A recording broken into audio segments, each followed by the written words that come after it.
दुधाची म्हणायला लागते 80 वर्षाचा म्हातारा झालो, माझ्या हातचं आतापर्यंत देवाला दूध नाही पिलं, तुझ्या हातचं पी. सगळे लोक म्हणते मीरा लहान आहे, खोटी बोलत असं, भूक लागली असं, तिनं चुकून घेतलं असं. मीराबाई म्हणते मैं कभी झूठ नहीं बोलती, ठाकुर जी ने दूध पिया, बोले सच्ची पिया, बोले हाँ, और पिएगा, बोले जिसने एक बार पिया वो दोबारा भी पिएगा, त्यांनी एक वेळा पिलं तर दुसरे का पिणार नक्की, बोले चल. गेल्यानंतर पुन्हा मीराबाईने भगवंताला अडवलं, पुन्हा मीराबाईच्या हातचं दूध भगवंताने मीराबाईची लाज राखण्याकरता दिलं.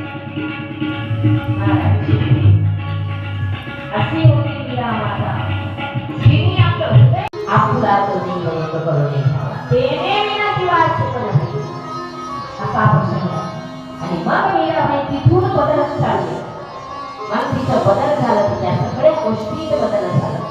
आणि हा बदल म्हणजे मीराबाई ती मॅड झाली होती नाही, पण लोक म्हणायला लागले मीरा आता पागल झाली, मीरा आता मॅड झाली. लोक कहे मीरा भैले बावरी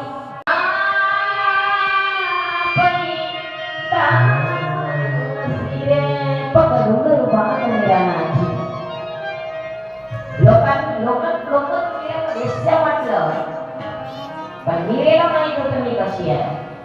आपल्याला माहित असलं पाहिजे आपण कशी आहोत, लोकांना माहित नसलं पाहिजे.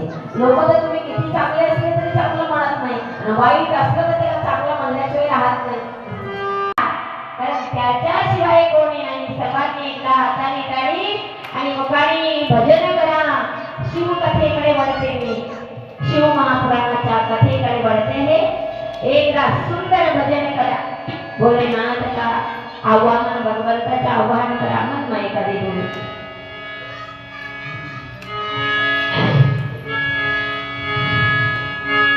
श्रीराम